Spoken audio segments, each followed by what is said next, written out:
everybody. How are you? Hello, hello, hello. I'm gonna do a rip and chat, and I was gonna see if you wanted to dig out what you were working on, and get your little project set up. I am right now doing. Look how far I've come. Look at what I did, people. Okay, so Bethany Bunny is coming along quickly, the way all the Sheena Pikes do for me. I love Sheena Pike so much. I love the way she charts. This is what I have left in the middle. And then a little up here. I got to do that bunny. But it'll go quickly. It is so amazing. The color blocking, like, forget it. Anyway, wanted to say hi. And, yeah, Bethany. I really have a push now. I really want to get her done so I can move on to a bigger canvas because I have a gift to give and I would like to get it finished. I see it finished in my head. That is a problem. But Bethany, don't you wish we were all named Bethany? God. Do you know any Bethany who isn't like a billionaire and have their own liquor company or something? I mean, Bethany's are always popular. We had a Fat Bethany at school when I was in Catholic school when I was a kid. Fat Bethany, and she called herself Fat Bethany, and her mother even called her Fat Bethany, which, by the way, I think is kind of rude right now. It's none of this is PC, by the way, because it all happened many years ago when the world was a different place, and nuns were allowed to be Sister Evil Bitch Plus, or stepsister of Sister Evil Bitch, and oh my God, they ruled and reigned, people. I mean, I'm telling you, the Catholic nuns hated me, and I didn't do anything to really make them hate me. There was just something about me that they didn't like, and they thought it was fun to pick on. Especially because I was always like, "Oh, I know the answer. Can I help? Can I help? Can I help?" And I would say that every time my hand went up. It was like a natural reflex thing. I would say, "Can I help? Can I help?" And it got on their nerves. And so the beatings started beginning every day. Catholic school every day.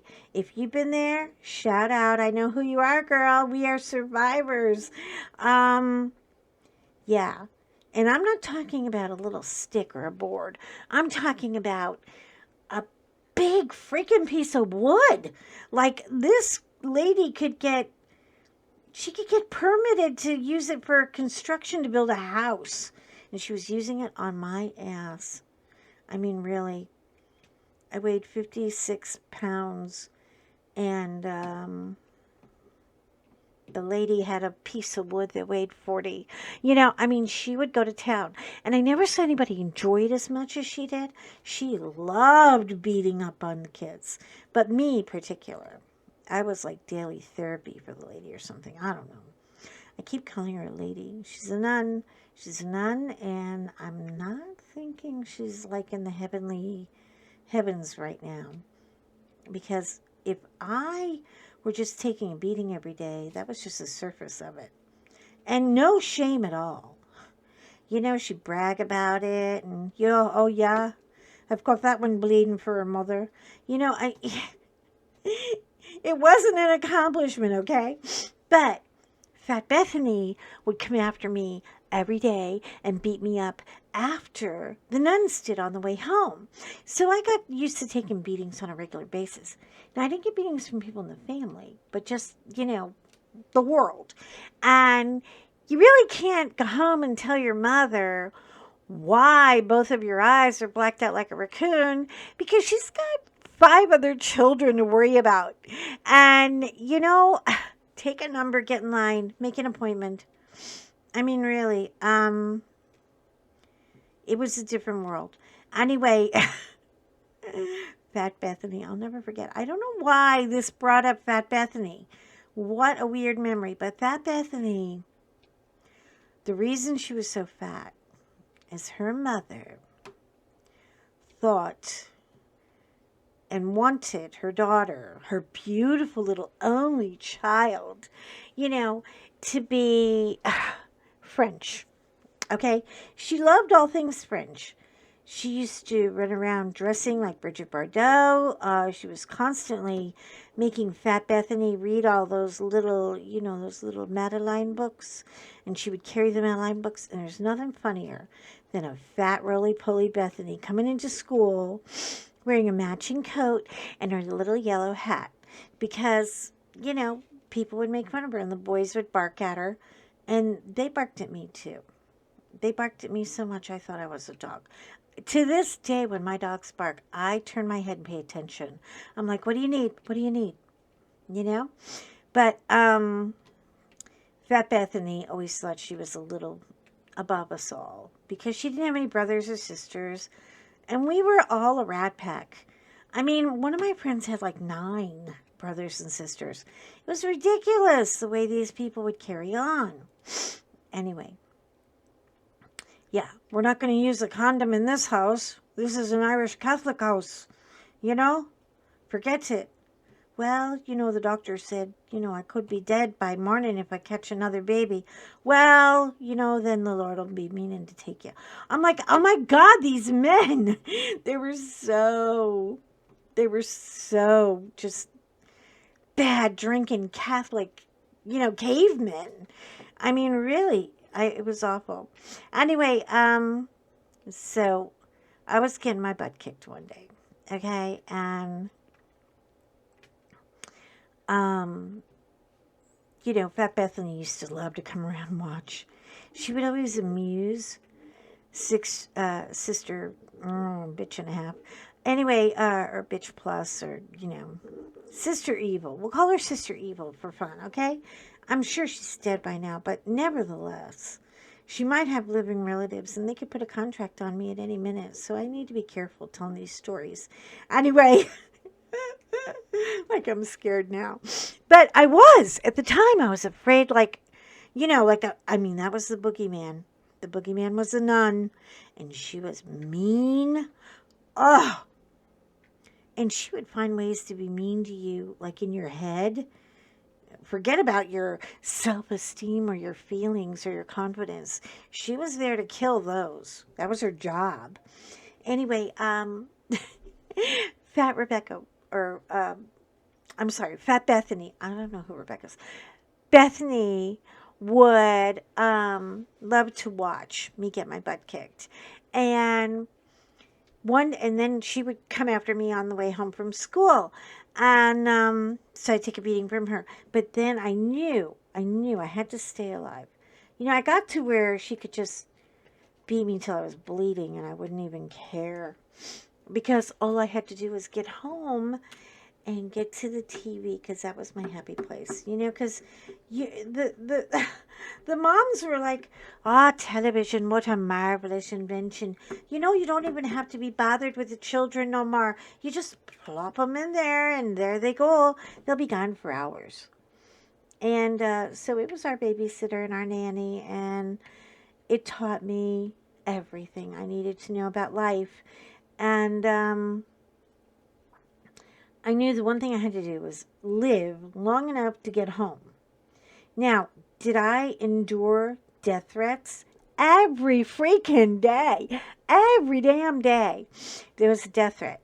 And so one day, Sister Evil was having a really bad day. I guess her horse didn't come in, or the liquor ran out or something. I don't know.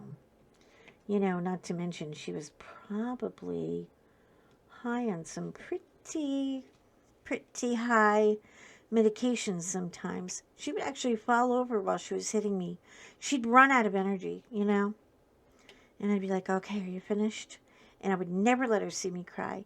And I couldn't cry on the way home, because if I cried on the way home, Fat Bethany was there and she'd come for me. So, I think this diamond painting is triggering the whole thing. Anyway, so I laugh about it now. Okay, where was I? I can't tell a story without the phone ringing in this house. Anyway, so back to Fat Bethany. Fat Bethany um, how can I say it? She really enjoyed a good beating. She really did. But she didn't like her mother's whole, you're going to be French like the Madeline, and we're going to take you to Paris for your 15th birthday, and you're going to marry a very wealthy French man. Ho, ho, ho, ho, ho. And I was like, you're so full of crap. You don't even know how to make French fries. But she would make her crepes, and she would make her eat these crepe Suzette every damn day. And she called them crepe Bethany. And I just wanted to vomit. They were the most disgusting things I'd ever seen. Now, I didn't know about them at first, okay, because we weren't friends. I was the beat up girl.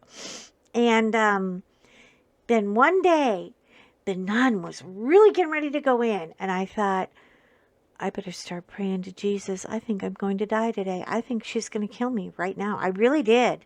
When you're a kid and somebody comes at you with that kind of rage, you have to kind of stop and think, is my number up here? Anyway, I turned around. She grabbed me by the back of the hair, and I turned my head, and I just looked up at her, and I was singing, "'Tis a gift to be humble, 'tis a gift to be free." And I was like, she just stopped. And she went, "All right, you little brat. You can be in the choir." And she walked away from me. She didn't have people for the choir. She had Fat Bethany in the children's choir, and Bethany couldn't sing a note. Bethany sounded like this. I mean, she really looked like, just a brute in a Catholic girl uniform. She's horrible. Anyway, okay, so where was I? Oh yeah, Fat Bethany. I'm so sorry. I'm learning to edit as I go along, so if it feels choppy, I apologize in advance. We're all on a journey, right? Anyway, Fat Bethany found out I could sing, and Sister Evil found out I could sing. And when I was really scared, man, I tell you, I would sing like Julie Andrews.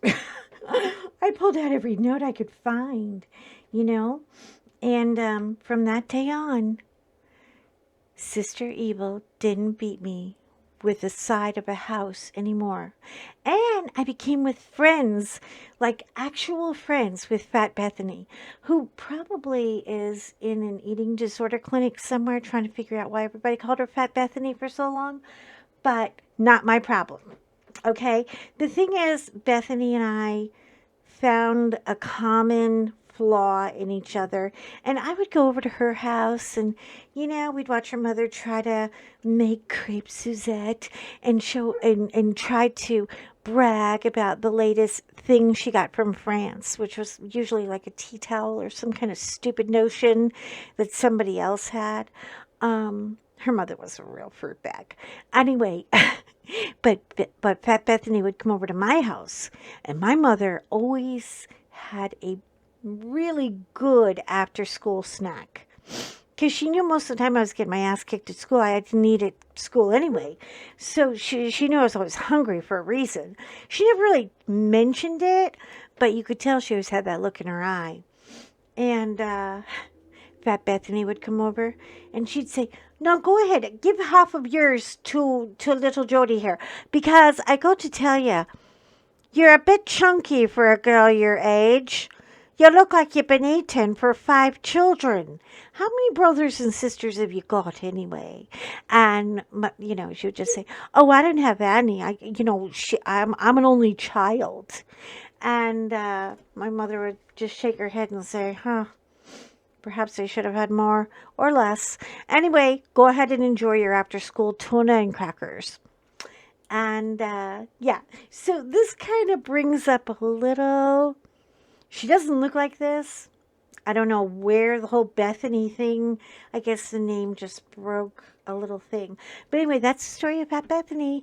And I'm going to be done with this whipping checks. I've already gone too long. I'm so sorry. I'm supposed to be short and amusing, but sometimes I'm just not. I try. A girl can try. But no. It doesn't happen. Um, okay, you are important to me. So be important to you. Take care of you today. I'm still working on the manuka. The minutia. The manuka honey. Um, I still like the way it smells. I don't see a lot of difference or change right now, but we're going to see what the change is in 14 days. I took a picture of my hand, and we're going to take another picture in 14 days. We're doing our own clinical study. So I'll talk to you soon. I love you guys with all my heart. Have a good day, and bye-bye. Shine on.